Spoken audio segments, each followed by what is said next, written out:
بسم الله الرحمن الرحيم نحمده ونصلي على رسوله الكريم. So inshallah we're moving on to Jam'u Sifat. So if we recall, last lesson we were doing some Jama', but those Jama', those siyagh of plurals were the Jam'u Salim of Sifat.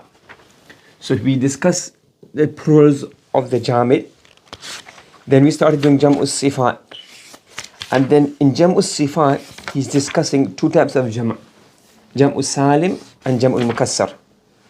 So now we're moving on to those plurals which are Salim. We've completed that. Now we're moving on after that to those adjectives which have a Jam'u Mukassar. Okay? So in the last lesson he mentioned, for example, that when you have a Jam'u Salim, if one word has two plurals, a Salim and a Mukassar. For example, we have here Al-Hafiz. Now this can have a few plurals. The Salim plural is what? Hafizun. Because the Salim plural is aqrab ila al-fa'il, because of the dhamir inside. So therefore this has more of a verbal meaning. It has a hadath meaning inside of it, occurrence meaning. So وَالَّذِينَ لِفُرُوجِهِمْ حَافِظُونَ, they protect. ذَاكِرُونَ اللَّهَ كَثِيرًا, those who remember. It's more of a verbal meaning, as opposed to حَفَظَ. So حَفَظَ is a broken plural.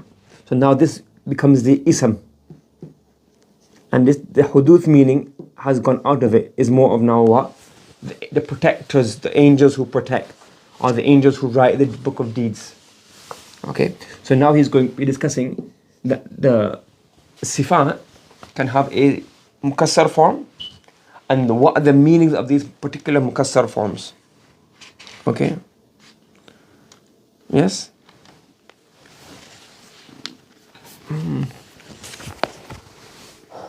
Actually, you know, this table here, it could have been done better here. This table here, I put it like this, but what it could have been better is al-jumu'. And al-jumu' we have Salim and Mukassar. It probably would have been better in that aspect. Okay. Or we could have had here, for example, al-jama' for Jamid, and then jama' for Sifat. So we have it here. But see, the thing with the Salim Mukassar, it overlaps with the Jamid. It's not that, because the Mukassar, as you mentioned before, the Mukassar of a Ismul Fa'il or Ismul Maf'ul, they become a noun. So these become Jamid. These have Jamid meanings within them. You get what I'm trying to say? So the Sifat, Hafiz, Hafizun, those are Salim. But when a Sifa like Hafiz has a Mukassar plural, then the adjective meaning is less, and the verbal meaning is less, and it both becomes more of a noun. So for example here, Hafiz, this is a adjective, Salim. So that's the verbal meaning and the hadath, the huduth aspect remains more. When you make it into Hafaza, now this becomes more of a noun. And this then becomes the Mukassar form of an adjective, has more of a Jamid meaning and more of a noun. So it's not like a Jamid, it is a mushtaq, but the meaning is similar to the Jamid meaning. Okay, does that make sense? Okay. Yes, and now he's discussing some plurals. So he says here, for example, the first plural we have is fu'al, and he has a dhabt bi dhamm al-fa' wa tashdid al-ayn. And when is this used? وَيَتَّرِدُ جَمْعًا لِوَصْفٍ صَحِيحِ اللَّامِ عَلَى فَاعِلٍ لِمُذَكَّرٍ. So, what do we have here? We have fa'il. If this fa'il's pattern is used for what? It is sahihul lam. There's no harful illa here. And it's for an adjective, it is adjective of a mudhakkar. Yes, fa'il. Then its plural will become what? The jama' of fa'il will become fu'al. So it's the plural of the fa'il as an adjective, but the hadath meaning is less and the ismiya meaning is more. Correct? Are you following me, Hassan? Yeah. Now, what's the speciality of this pattern? Okay. So he says, وَهَذَا الْجَمْعِ يدل على كثرة القيام بالفعل. So for example, he says here, and one note here, لا لتكثير القائمين به. So when you have فعال, the purpose is to show that that the people who are doing this فعل do this فعل abundantly. Okay. Yes. So for example, you have here حافظ, or let's say طالب علم. That's a singular. Now this is a singular noun, طالب. It is an adjective of a male, مذكر. Correct? جمعا لمذكر. Now the plural of this is going to be what? طلاب. And the purpose of this طلاب pattern is to show what? That كثرة القيام بالفعل. But hopefully the students of knowledge, they are often seeking. So this pattern shows طلاب. It shows the كثرة القيام بالفعل. They often carry out this action. And he gives a few example here. زراع. زراع comes in the Quran. Farmers. Because there not many it can be many farmers. But the maqsood of this plural is not to show how many zura and how many zari'in there are, but rather to show that these people carry out this in abundance. And this is how this is also linked to mubalagha. Because in mubalagha, what did we say? So this plural is fu'al, is also used for mubalagha. We'll discuss that shortly. Huffaz. So haf is one who protects, and huffaz are then one who does what? Does this action abundantly. Correct? Qurra is the one who does this action abundantly. So qurra, the plural of qari is qurra, which means what? Those who recite the Quran in our musala abundantly. Correct? Yes? You got this? Now he mentioned here at the top one interesting point that you have to remember. This is why if you had nahwa, we had qurra'un qurra'an. So what he's saying here is that the jama', so you have here this pattern fu'al. This fu'al pattern you see can be two things. It can be jama' of fa'il, and this fu'al could also be the mufrad or the singular, the wahid, of which pattern? Of mubalagha. So for example, when you have Qurram, Hussan and Qurra, when you have Qurram, fu'al, the context will then tell you whether this is what? This is actually the plural of Kareem, or is it the mubalagha of Kareem? Similarly, Qurra. So Qurra can be plural. The Qurra can be plural. I plural of Qari. And it can also be what? A mufrad, but of mubalagha. Huwa Qurra'un. He is a very great, recites abundantly. So Kuttab, same thing. Okay? So ittafaqa al-waznayn, the two wasn't are similar. And again, the Arabs, they're very, the way they play with the words is amazing. So that's why this shows a jama', and this is singular, but as if that one person does it so much as if he's a jama'. The amount he does the action is equal to a jama'. Do you understand? So that's the first pattern, which is what? Fu'al. Correct? So the first pattern of Jam'ul Mukassar of the Sifat. Okay? The next pattern he has here is Fa'ala. And this Fa'ala came before. We mentioned a few examples. So Fa'ala is also the plural of Fa'il. Fa'il. Okay. Yes? Yes? Now, so Fa'il is going to be what? The plural of so Fa'il. If it is, two options. Sahihul Lam or Mu'tallul Lam. There's a harful illa at the end. Okay. So if it's Sahihul Lam, then what do we get here? One option is we get what? Fa'ala. And this plural comes a bit in the Quran. You have what? Kafir becomes Kafara. And al-Fajir becomes Fajara. Abid becomes abada. Talib becomes talaba. Hafiz becomes hafaza. So these are Sahihul Lam, the singular is fa'il, so the plural will have this fa'ala pattern. You got it? If it's Mu'tallul Lam, then the pattern becomes fu'ala.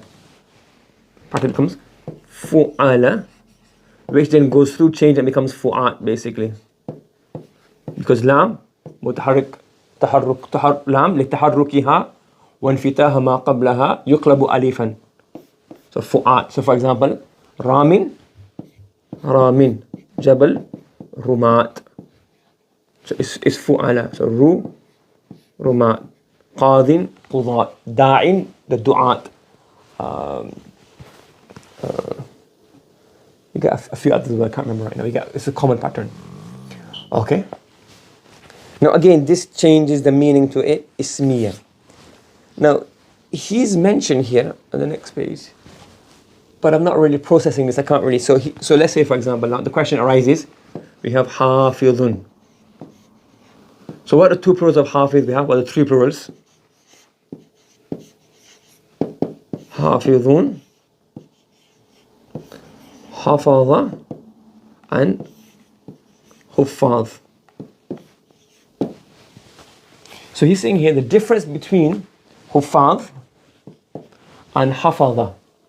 That this the huffaz has more takfir and haraka, more movement. So he's saying here this is ablagh. This has more mubalagha. That's what he's saying. Okay? So he's saying here, for example, like talaba is like a group of students who seek knowledge. But tullab, it's more emphatic that their action of talab is more. But then the argument is going to be what? The hafaza. Allah used the word hafaza for malaika. And their writing and their preserving is a lot as well. So that this argument that the fu'al is ablagh wouldn't fit on the word hafiz and hafaza. It would fit on talib and talaba, possibly. That tullab are those who do the talab abundantly.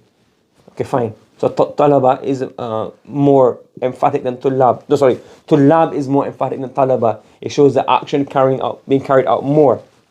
But what about hafaza? So then why was hafaza used not hufad? That's a question which seems to contradict his theory. Maybe it doesn't, but to me it doesn't. I don't know the answer to that question. It's a question mark here. Yes? So a word like hafiz can have two plurals. Hafidun, hafaza, and hufad. Talib, talibun, talaba, and tullab. He's saying that the fu'al has more mubalagha. Or maybe the hafaza is used relative. That yes, the malaika, the hafaza, they do it, but the real hafiz, who will hafiz, Allah subhanahu wa ta'ala, He's the one who records everything, and the angels are simply mediums. That's why hafaza is used for them and not hufaz. So in the context of preserving and recording deeds, Allah has kept the angels. So that's why Allah uses hafaza for them, to imply there's a pattern, there is one above them who does it even more, which is He Himself, subhanahu wa ta'ala. Wallahu a'lam. Does that make sense, Hassan? I don't know if my tawjih is correct, but just a thought. Wallahu a'lam. Okay. Another one he has here is fu'al. So fu'al. So he has here fu'al. So he's saying again, fu'al is so fu'al. So if you have a fa'il, okay, you have a fa'il or a fa'ila. So both of these plural can come on the pattern of fu'al. So fu'al. Okay. So fu'al, for example, we have in the Quran here, rukka. And you also have sujjad. Okay. So rukka and sujjad. Now remember I told you before that the sujjad and raki'. So for example, Allah subhanahu wa ta'ala used the word the ruku', the raki' plural twice. or two forms. You have raki'. Which two plurals are used in the Quran?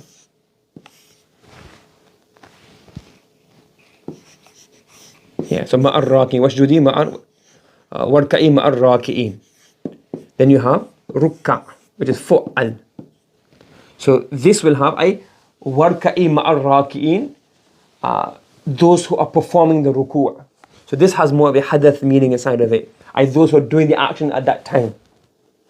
And the rukka are those who carry out this action. Those who carry out this action. Again, this is what? Takthir al-qiyam bil-fa'il. Those who carry out the ruku' abundantly. Now, he's mentioned here, there probably counter arguments to it and questions on it, but let me just explain to you his principle, what he's trying to say the difference. He's saying here, now let's have a look at the word sajid. So you have the word sajid. So sajidun, al-hamidun. So you have sajidun, is one plural. That will have the verbal meaning to it. Then you have sujjad. And then you have sujud. Now he's mentioned this later on. Sujud is also a plural of sajid. So for example, rukka is sujud. Okay. Now what he's saying here, if he mentions somewhere here, he says here, look, that when Allah subhanahu wa ta'ala, he mentions the tathhirul bayt, the plural there is sujud, not sujjad. So you have the ta'ifin, wal-akifin, wal-rukka is sujud. But there are other questions here within this verse that need to be looked at. I don't have the answer to these. Is like, why is ta'ifun used? Why is akifun used? And rukka and sujjad, they use a mukassar. You have to look at this. Why is the mukassar form used for the last two? And why is the salim form used for the first two? I don't know the answer to that one. But another question is then, G?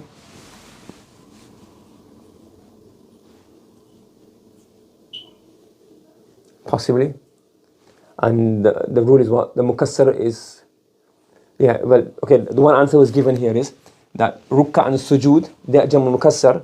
And we said that jamul mukassar, if there's a mukassar and salim of the same word, the mukassar is kathra and the salim is qilla. So that's a good plausible answer. Okay, the next question then would be, rukka is sujud. Why is rukka? Why is it not sujjad? So when you have the word rukka, and we know sujjad plural exists in the Quran, taram rukka and sujjada. So here you have both rukka, and here's only what? Sujud. So he says here, now there's the word ruku' used as a plural of raki'in. I'm not sure. But his theory is that if you, not his theory, but in Fil Burhan, I'm not sure which book he's referring to here. He says that the sujud is has two meanings, but not two meanings, it has one meaning, but a more comprehensive meaning. It has the zahir meaning and the batin meaning. So when you say sujud, the plural of sajid, so sajid, the singular, refers to what? The zahir, which is what? Wad'ul jabhati al-ard, placing the forehead on the ground. And the second meaning is the batin meaning, which is what? Khushu, humility. Okay? So the sujjad, so the singular encompasses both. The sujjad encompasses the zahir. And the sujud encompasses kilahuma.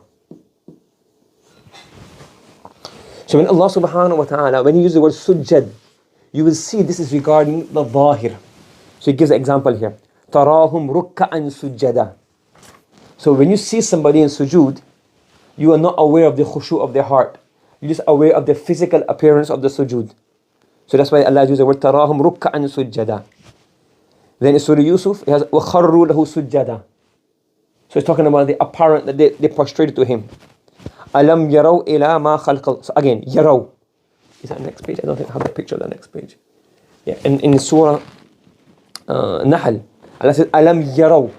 Do you not see how everything Allah has created? إِلَى مَا خَلَقَ اللَّهُ مِنْ شَيْءٍ يَتَفَيَّأُ ظِلَالُهُ عَنِ الْيَمِينِ وَالشَّمَائِلِ سُجَّدًا لِلَّهِ. Now, the way the shades prostrate, meaning the way the shade and the sun, the shades and the sun, etc. This is all submitting to Allah subhanahu wa ta'ala. But in their sujood, there's no khushu. This is apparent submission to Allah subhanahu wa ta'ala. Because they don't have the shades, don't have the quality of khushu. They have submission to Allah, Allah's system. But there's no khushu' to that. وَادْخُلُوا الْبَابَ سُجَّدًا, as mentioned in Surah A'raf and Surah Baqarah. So again, Allah is saying here, وَادْخُلُوا الْبَابَ سُجَّدًا. So again, that you don't even, Allah is not even asking you for, right? Here is referring to وَادْخُلُوا الْبَابَ, so at least bow down. It's not referring to the quality of them. Okay? فَأُلْقِيَ السَّحْرَةُ سُجَّدًا. I mean, you could say here, أُلْقِيَ السَّحْرَةُ سُجَّدًا.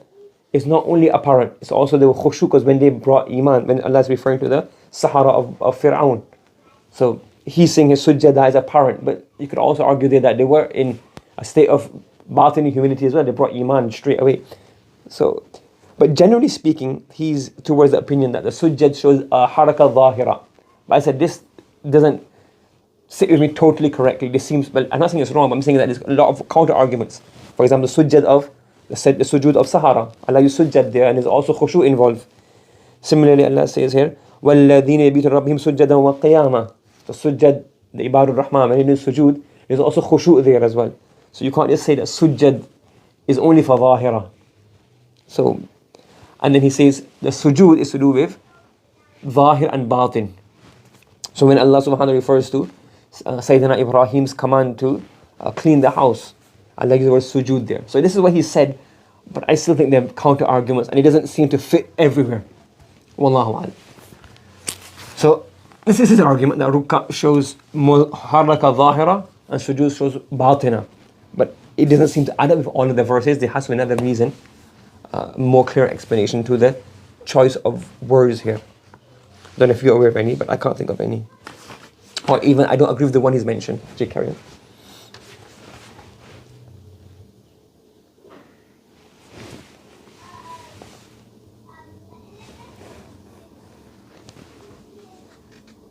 No, here sujood is not the plural of sajda. Here sujood is a masdar, and the masdar is used as the plural.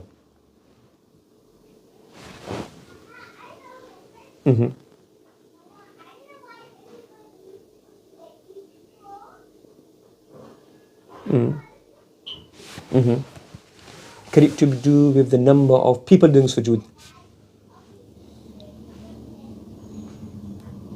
But then what about ruk'a? Would the ruku and sujood not be the same?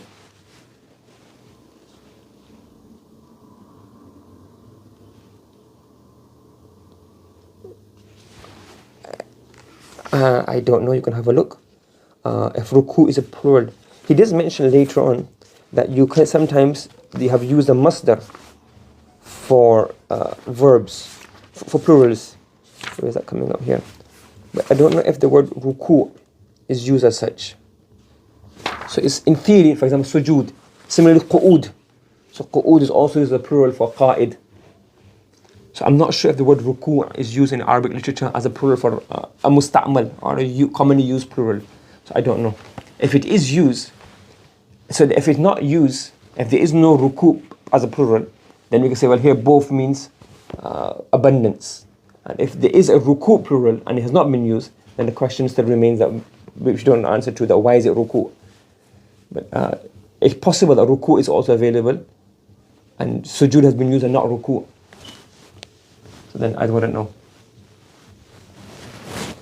Yeah. So it's something to look into. It just gives you a thought to look into. Next time you're reading doing tafsir, keep this question in mind that we need to look for this.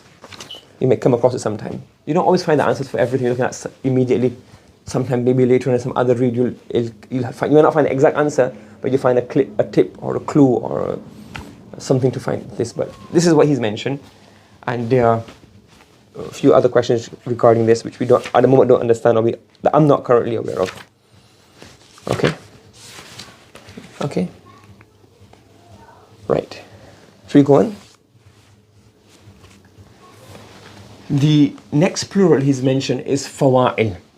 Now he got fawa'il, and this is a very common plural. It's good to know this in detail. So fawa'il, he mentioned here a few scenarios. Fawa'il can be the plural of fa'ila, whether this fa'ila is a ism, a noun, or a wasf. So for example, so ism, for example, nasiya. So So Nasi is forehead. And let's say, for example, Fatima, not as a name, but the one who stopped drinking milk, who's weaned off milk. So both of these will be Nawasi and Fawatim.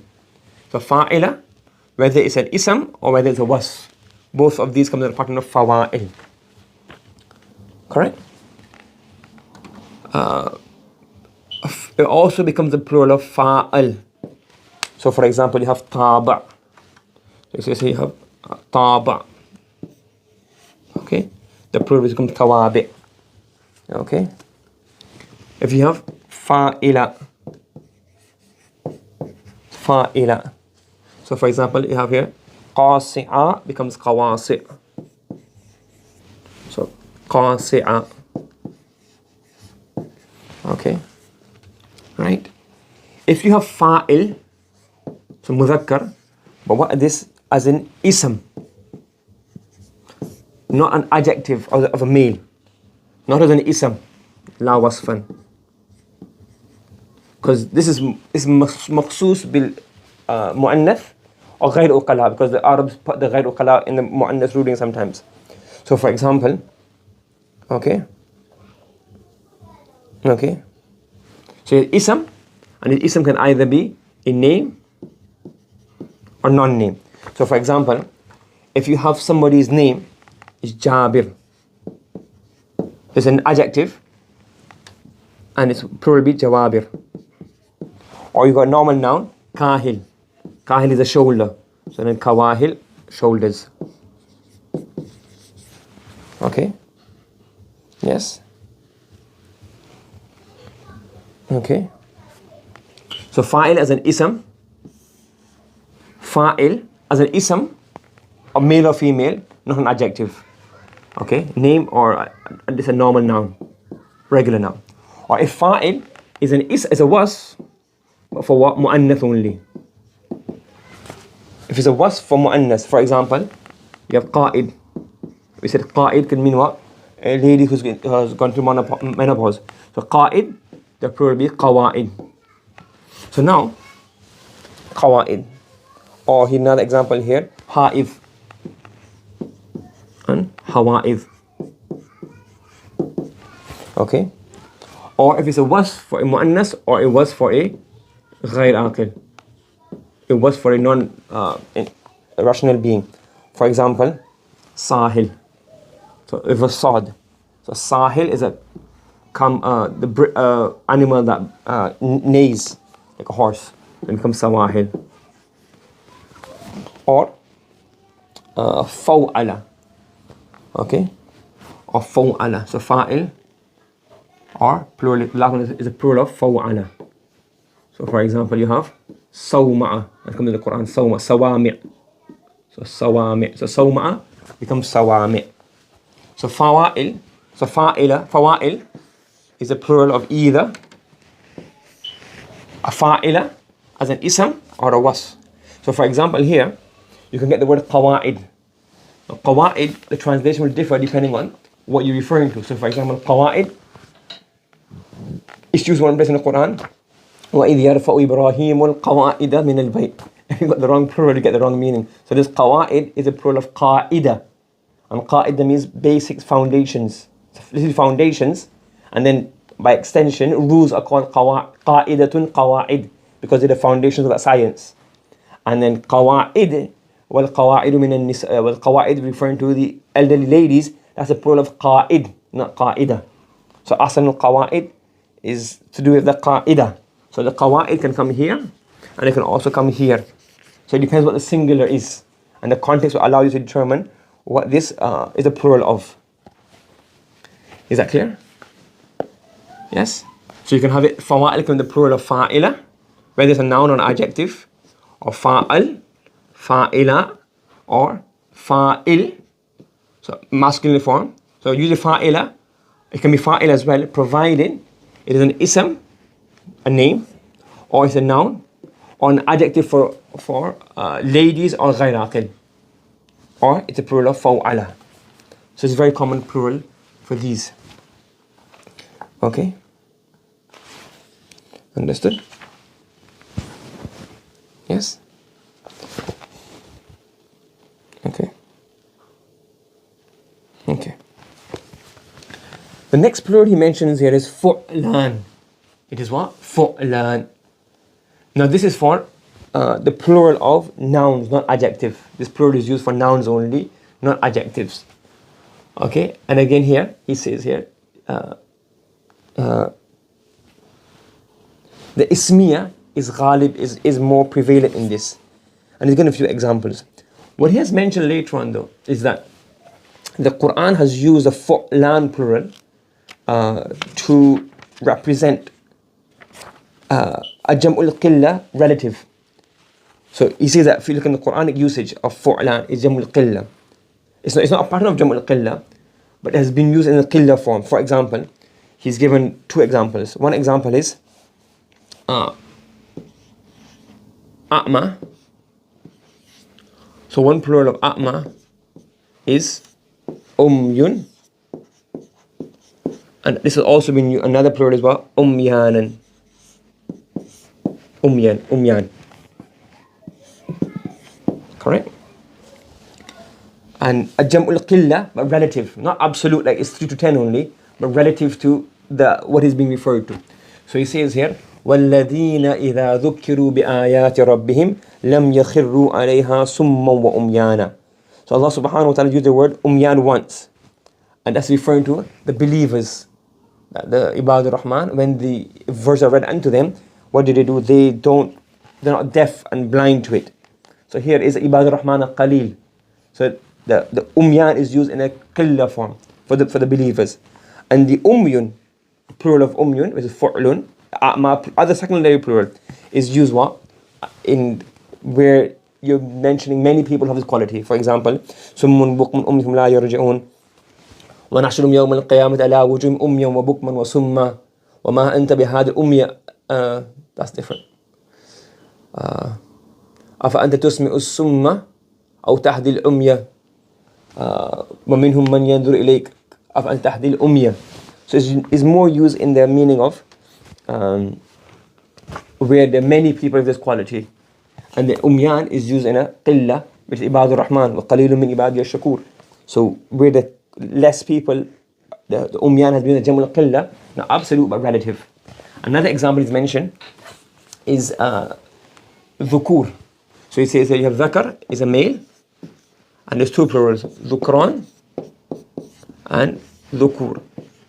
So he says here, if you look at this, the verse, you see the word dhukur and dhukran are used where dhukran is qilla and dhukur is kathra, relative. So for example, it says here, يَهَبُ لِمَنْ يَشَاءُ إِنَاثًا وَيَهَبُ لِمَنْ يَشَاءُ الذُّكُورِ أَوْ يُزَوِّجُهُمْ ذُكْرَانًا وَإِنَاثًا. So now, Allah subhanahu wa ta'ala says regarding women, so some women don't have children, Allah's taqdeer. Some women have only male children, and some have only female, and some have both. So if a child, let's say for example, a woman was to give birth, let's just say 4 times, right? Now, if she was to give one, so some of them don't give birth at all, that's 0. So let's say that's another lady, she gives birth 4 times, that's an argument's sake. Now if she has both male and female, she'll have 2 males and 2 females. And if she has only males, she'll have 4 to 0. So when she gives birth to only يَهَبُ لِمَنْ يَشَاءُ الذُّكُورِ, so يَهَبُ لِمَنْ يَشَاءُ إِنَاثًا, so he gives to whomsoever he wishes females only daughters. And he gives to whoever wishes males only. When it's males only, Allah says dhukur. So relative it will be more. And if that same woman to give the same amount of births and you have both male and female, she would have dhukranan wa inatha. But obviously then this would be less because it's split half and half, males and females, boys and girls. So the dhukur has been used, in which aspect? It has been used relative, comparative. So dhukur is more of a kathra, and dhukran is used more of a qilla. And again, it's not the asal bina of the sigha, but it's the usage of the word in the Quran. Similarly here, Allah says, أَتَأْتُونَ الذُّكْرَانَ مِنَ الْعَالَمِينَ. Okay? So أَتَأْتُونَ الذُّكْرَانَ مِنَ الْعَالَمِينَ. So Dhukran, when they were approaching the males, the Qawm Lut, so they were approaching every single one of them. They were approaching those who they wanted to commit this act with. So it would be Dhukran. So qilla. And then when you have, generally speaking, They will say, وَقَالُوا مَا فِي بُطُونِ هَذِهِ الْأَنْعَامِ خَالِصَةٌ لِذُكُورِنَا, for all the males, only for the males. There's like all of the males. There's no takhsis of a particular group of males. So there the dhukur is used as opposed to dhukran.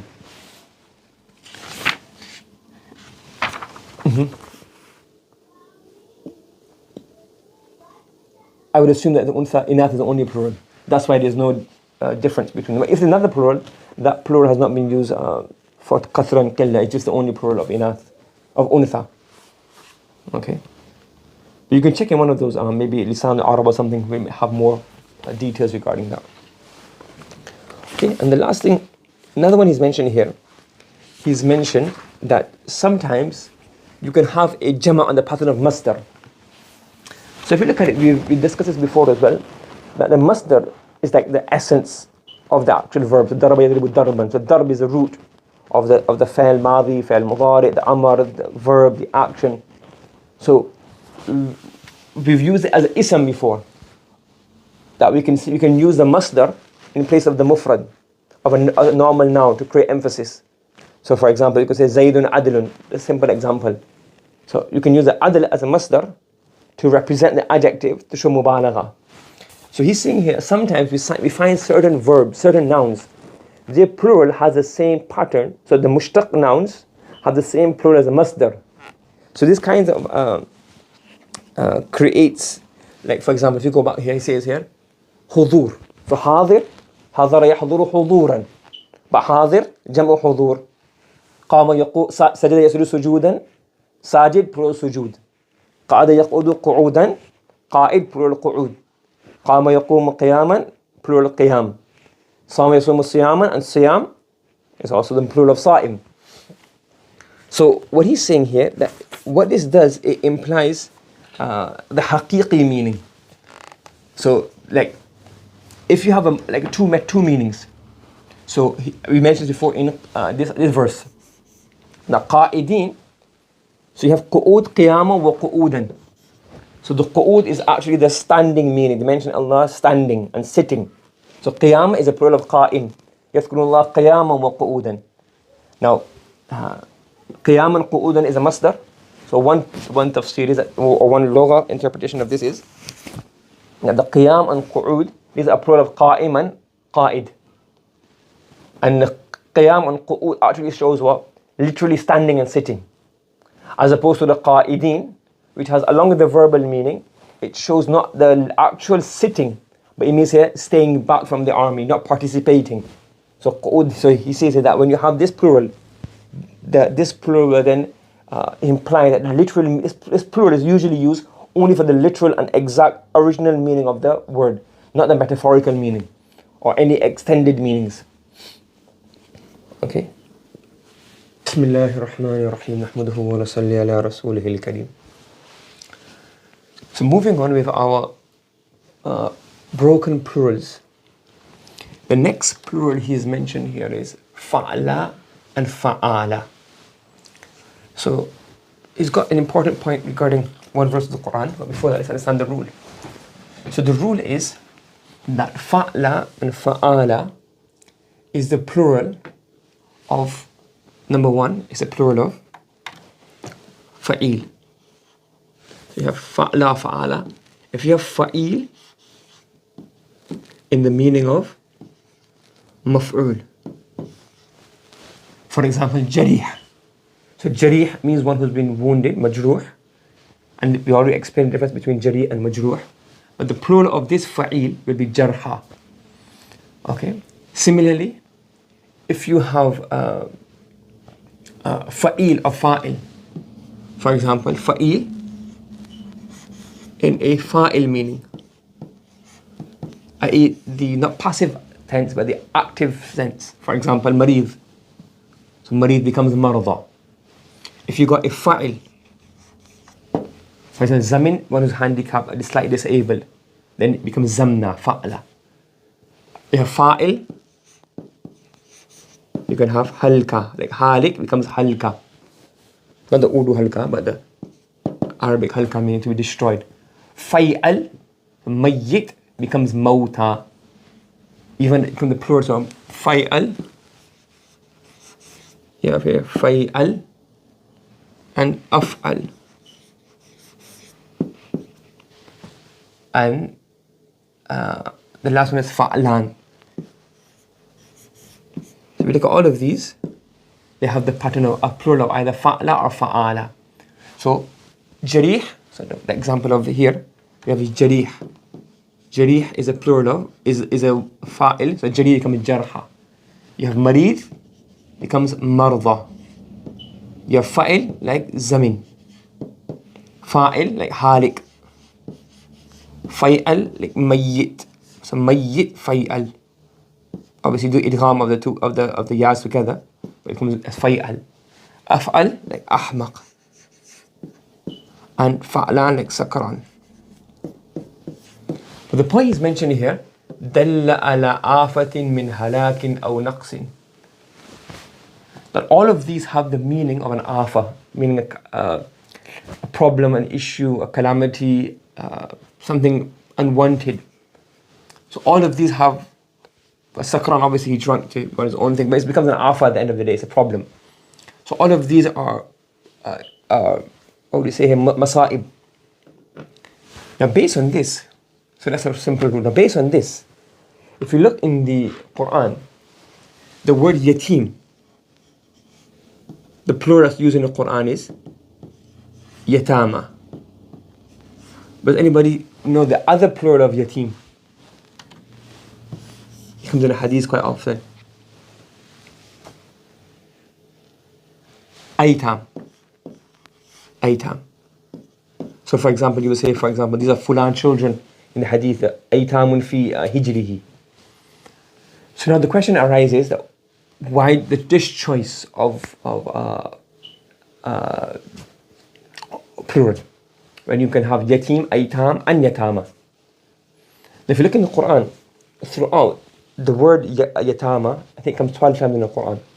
And each of these places, it either shows, is either an encouragement to spend on these people, or either a discouragement from being oppressive to them. Now, if you use the word aitam, aitam doesn't have the connotation of being afflicted with a difficulty, hardship.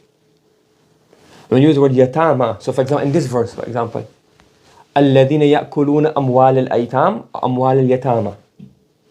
So, which gives the shana'ah, which portrays a more difficult meaning? Which portrays a more difficult meaning, or more, which emphasizes what we're trying to say? The yatama, because they've been afflicted by a calamity, they've been afflicted by a hardship, and then you're doing oppression by eating their wealth. So that becomes worse. Similarly, if you have, for example, when Allah has encouraged them to spend on the orphans. So if you have aitam, that's also orphans. But the yatama is, i.e. those people, it's giving like a second meaning. They have two problems, two issues with them, two disadvantages in life. Number one is they don't have a father to earn for them. And number two, this is a problem for them. So the yatama shows the afa. So that's why the yatama plural has been used in the Quran. And in the hadith, obviously, it's not as eloquent in the hadith as it would be in the Quran. But there, when the Arabs are mentioning stories, Sahaba mention stories, they will say, okay, this is aitamun fi hijri fulan. They're just mentioning not necessarily the targhib of spending or tarhib from being oppressive to them, but rather it is mentioning that this is a fact that they are orphans in somebody's lap or somebody's care. So that's why the word yatama has been used in the Quran. Does that make sense? Well, that's why we think the word yatama has been used in the Quran. Wallahu alam. Does that make sense? Okay. Another set of plurals you have is fu'ala and fi'al.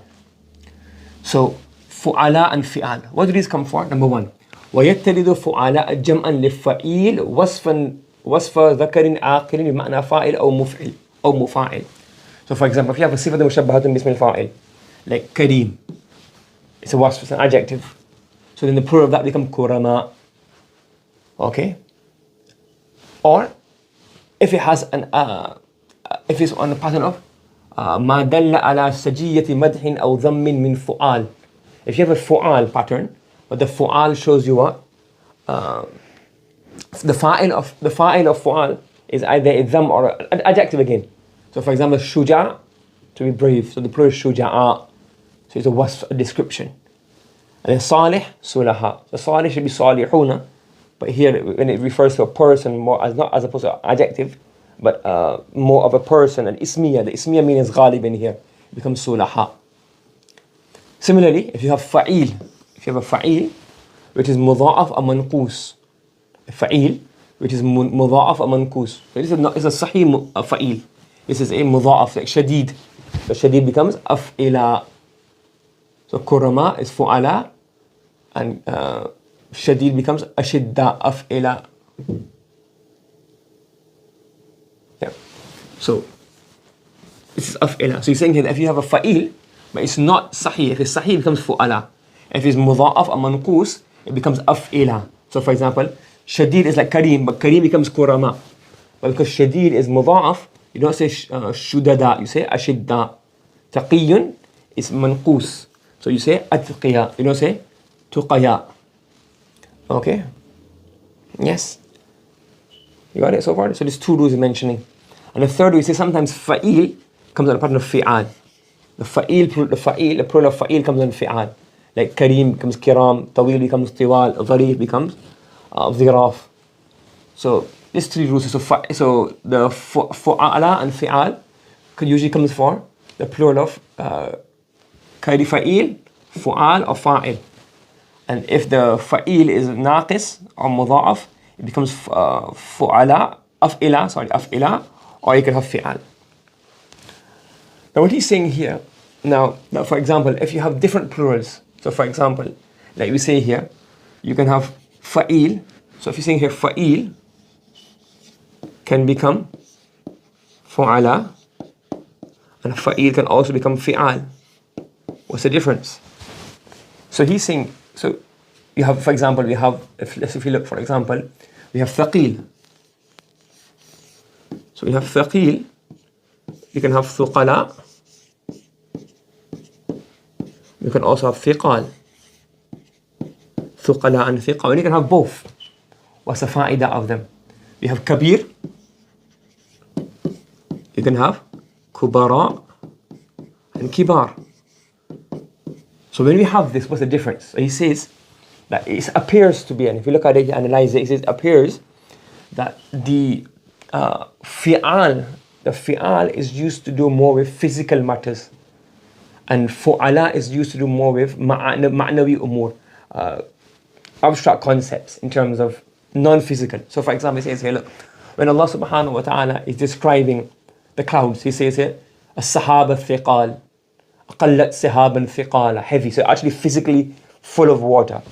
Similarly, when Allah subhanahu wa ta'ala refers to those who are unwilling to participate in jihad, unwilling to participate to defend Medina Munawwara, he says, infiru khifafan wa thiqala. So they're heavy, they don't want to. So Allah is saying here, infiru, go out in the war. Khifafan, whether you're feeling, you have the energy you want to, you feel that lightness inside of you, or whether you're feeling thiqal and you feel burdened, you don't want to move forward. So in either case, physical. Now based on this, we have the question, du'afa and di'af. We have dhurriyatan di'afan and walahu dhurriyatun du'afa. So we know that both are plural. So da'if and du'afa, da'if has two plurals. So we have here da'ifun, and one plural is going to be du'afa, and the other plural is going to be di'af.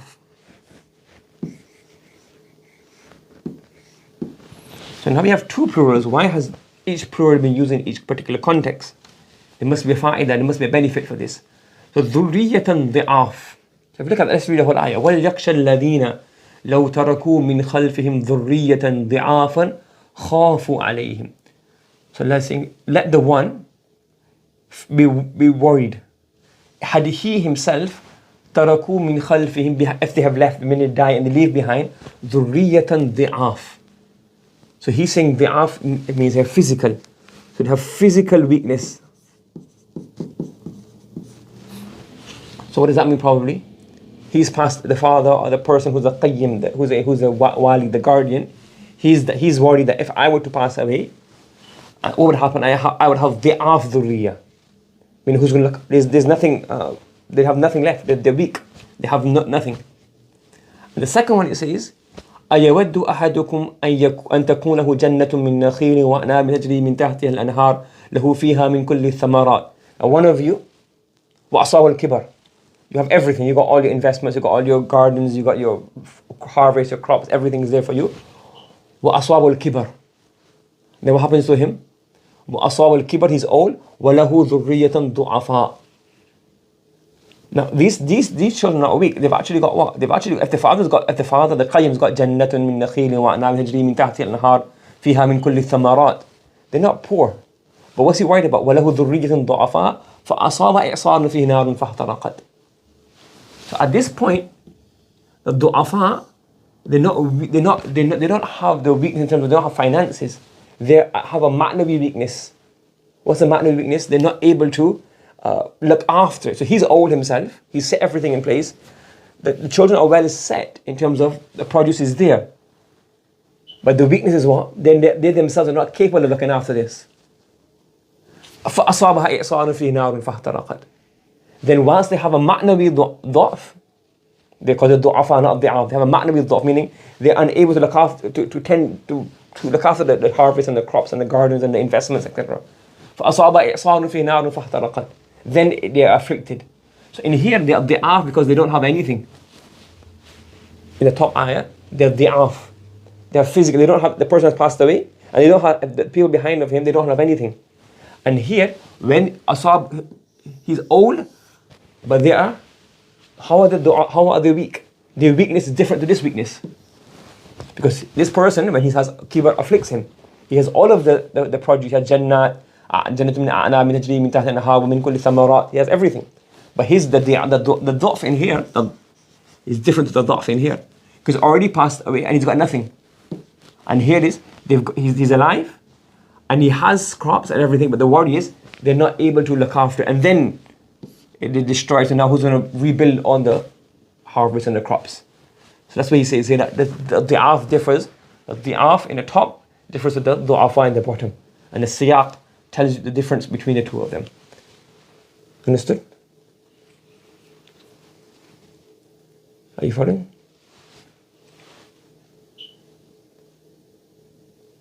Okay.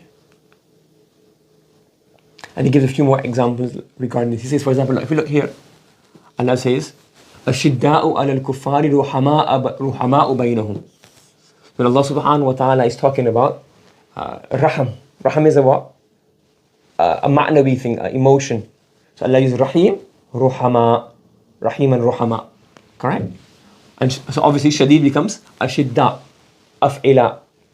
Because af'ila is a na'ib of fu'ala.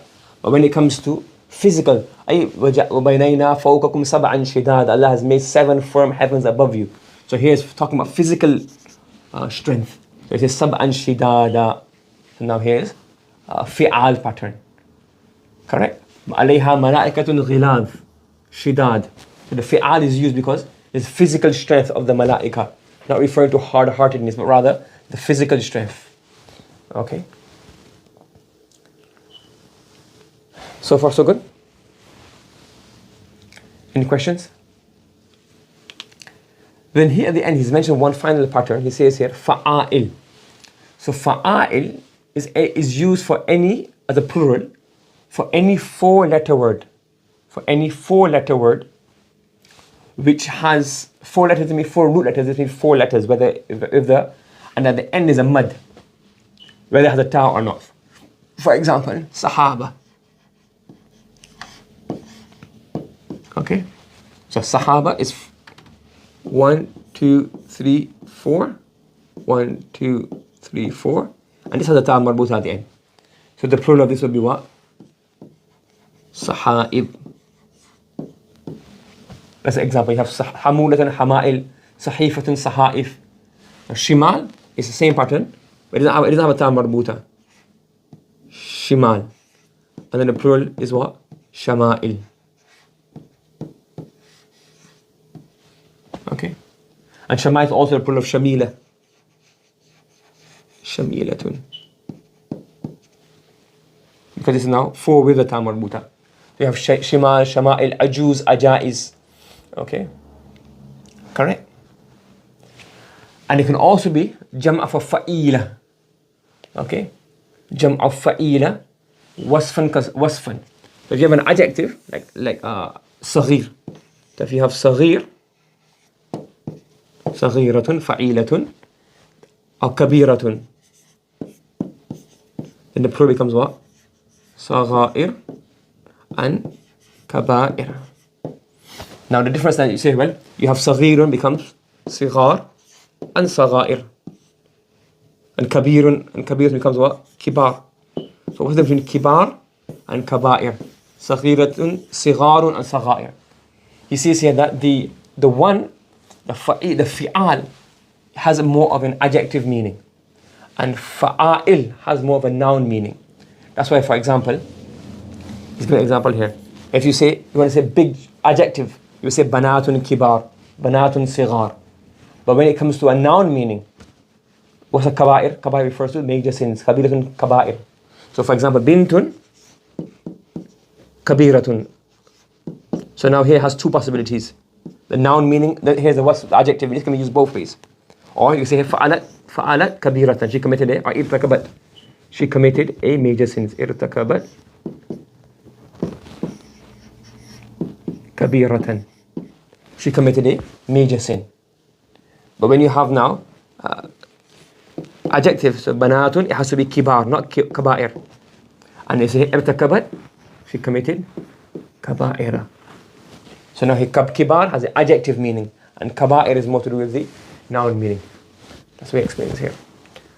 You will see in the Hadith, so kiram, noble, adjective meaning. So you're going to have here dayfun, kareemun.